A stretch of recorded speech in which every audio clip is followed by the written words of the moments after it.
हार्दिक हुंडिया। आज हमने कई लोगों से एक सवाल किए कि आप देश का भविष्य कैसा चाहते हो। सबसे मुंह से एक ही आवाज़ आई, उज्जवल उज्जवल उज्जवल।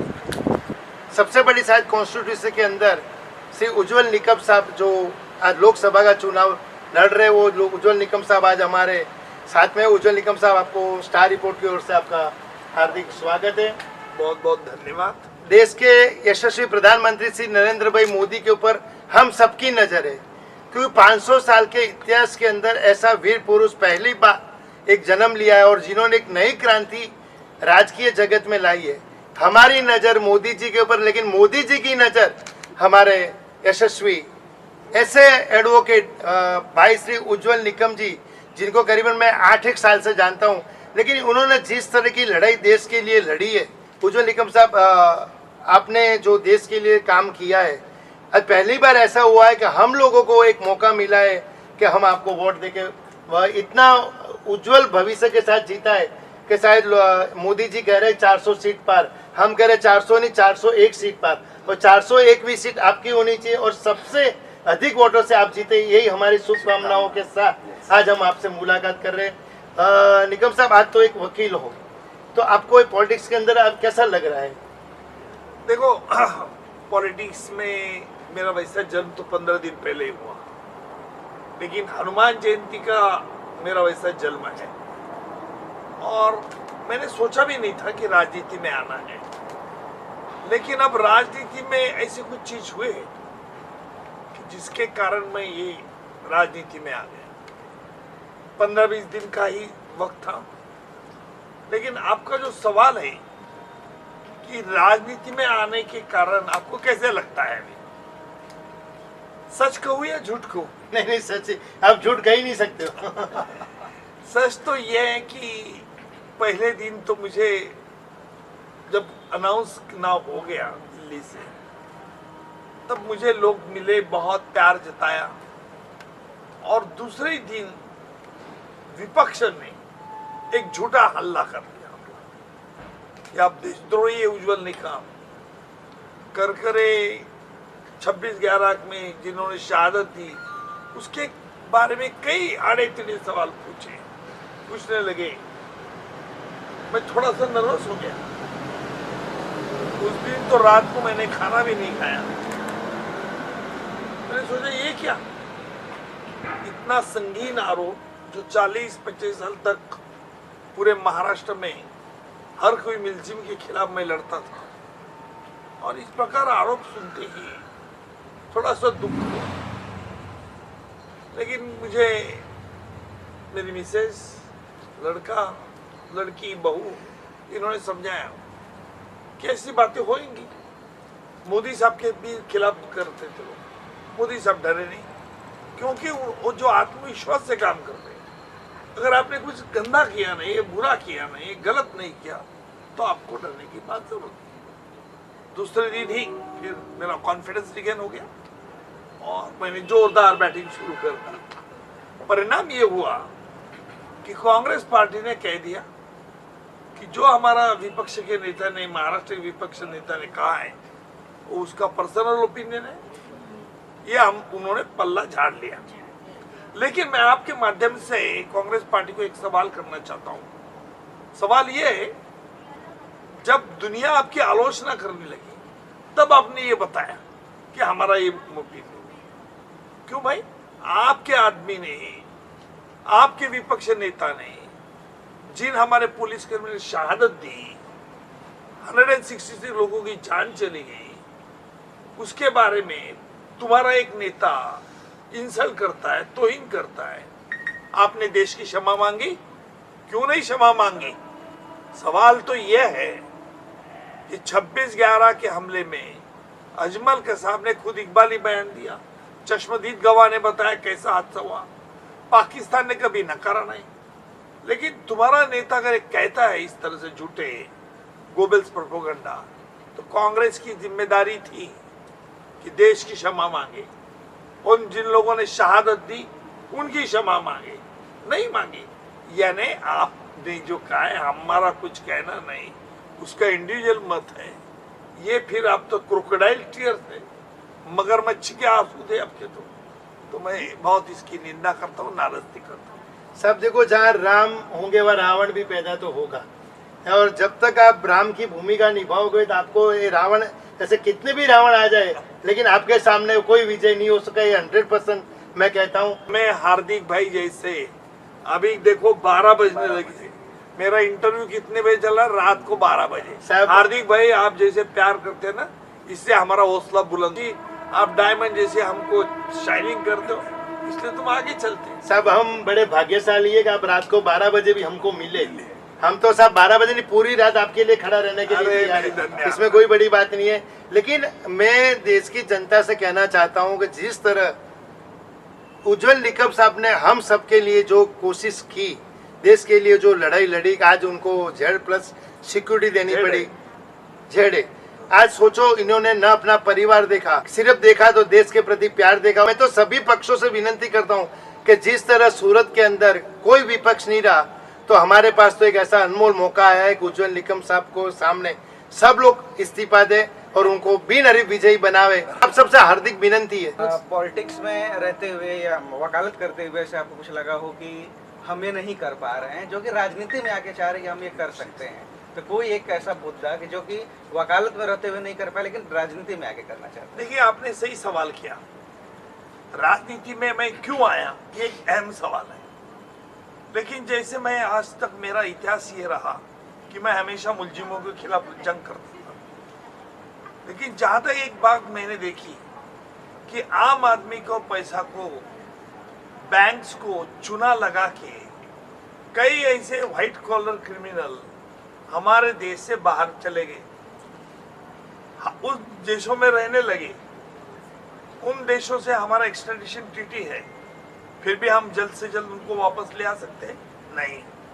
आज एक्सट्रेडिशन प्रोसेस जो है वो बहुत टाइम कंज्यूमिंग हो गई, एक्सपेंसिव हो गई। मैंने सोचा कि राजनीति में आने के कारण, जहां कानून बनाने का मंदिर है यानी पार्लियामेंट, तो वो पार्लियामेंट में ऐसे हम इस पर सोच सकते हैं, कानून एक एक्सट्रेडिशन ट्रीटी में ये बदलाव ला सकते हैं। ये प्रोसेस फास्ट कैसी? क्योंकि जिस देश से हमारा गुनहगार ट्रीटी होती है, हस्तांतर कायदा होता है, तो हमारा देश हो तो होता ही है, इसलिए तो होती है। फिर भी इतना वक्त क्यों लगता है?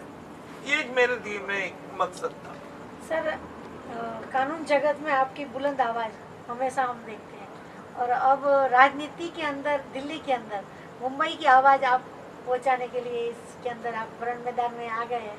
तो सर, आप आगे, आपका इसके अंदर क्या है उद्देश्य कि किस तरह से आप मुंबई की आवाज, जनता की आवाज आप पहुंचाएं? रश्मि जी, ये आपने जो कहा कि मुंबई एक बड़ा शहर दिखता है, लोगों को मुंबई एक अमीरी देखी है लोग।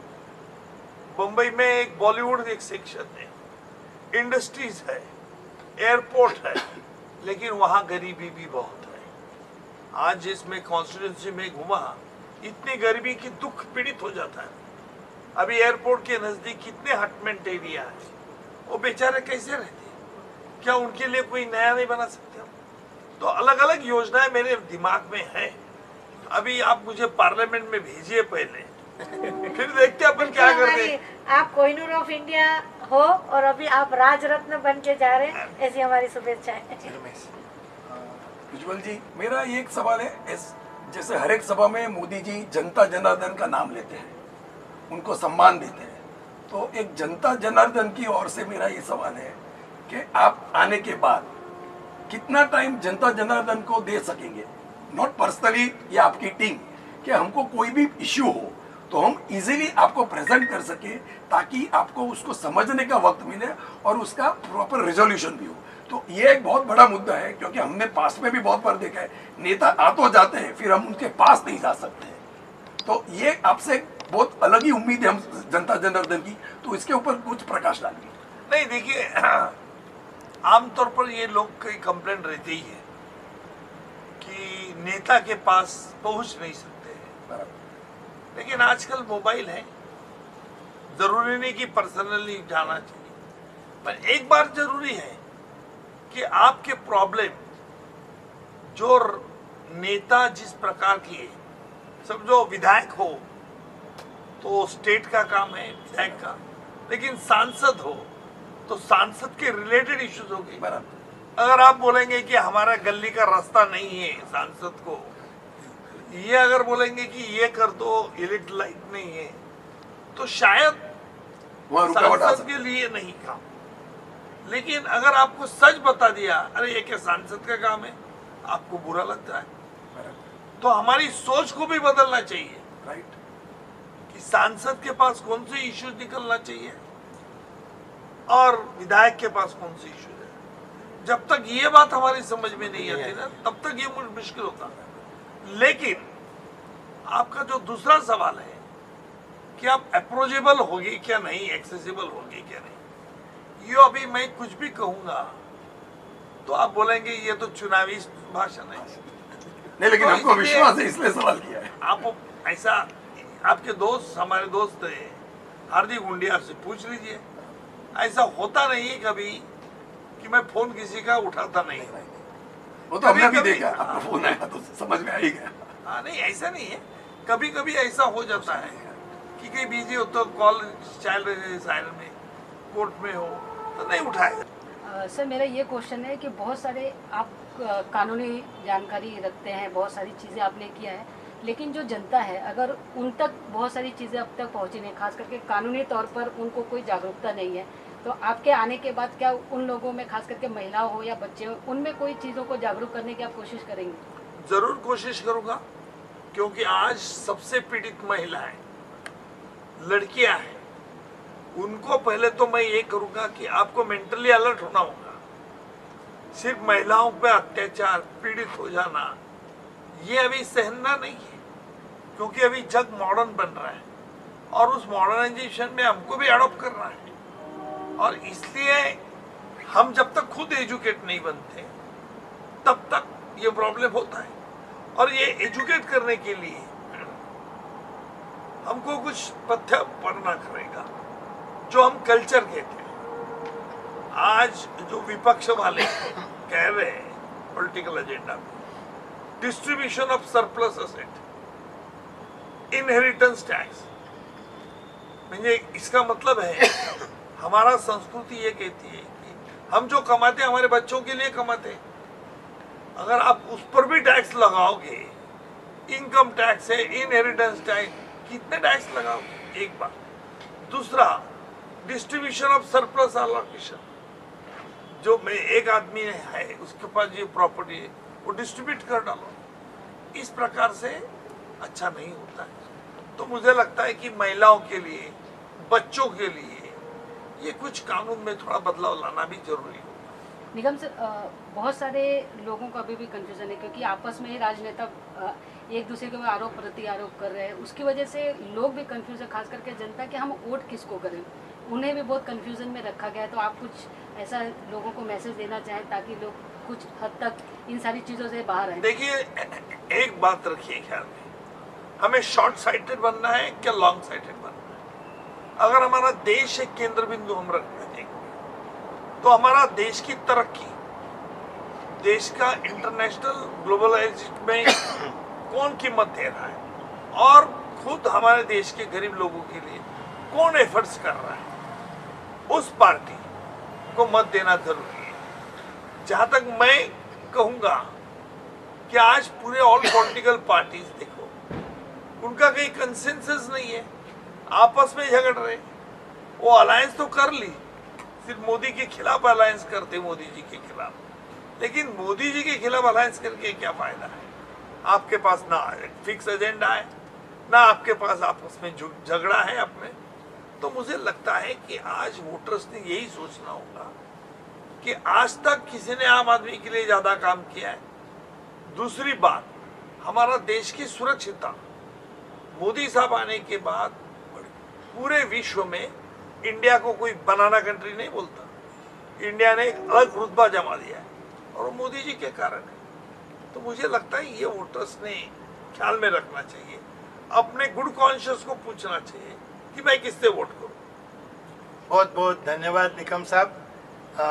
देश का भविष्य उज्जवल होने के लिए हम लोग सब बहुत ट्राई करते हैं, लेकिन हम तो बड़े भाग्यशाली, मैंने पहले भी कहा था, उज्जवल निकम साहब खुद ही जिनका नाम ही उज्जवल है, और वो कानून जगत की सेवा करते करते अब देश सेवा करने आए। हम सबकी फर्ज है, हम सब भारी से भारी मतों से उज्जवल निकम साहब को जिताएं। उज्जवल निकम साहब आगे बढ़ो, हम आपके साथ हैं। बहुत बहुत धन्यवाद हार्दिक जी और आपके सब सहकार की। बड़े तीखे सवाल आपने हमें किए। मुझे लगता है मैं आपके क्रॉस एग्जामिनेशन में पास हो गया। ला-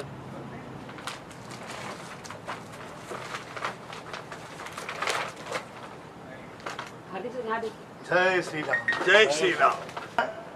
निकम साहब, ये फूल है कोमल, इसे कभी तोड़ना मत, हम सबसे प्रीत लगाकर कभी छोड़ना मत। बिल्कुल भाई साहब, ला- ना रुपए की खान चाहिए, हाँ, ना झूठा सम्मान चाहिए। याद करे मुझे हर कोई, ये मेरी पहचान चाहिए। हाँ।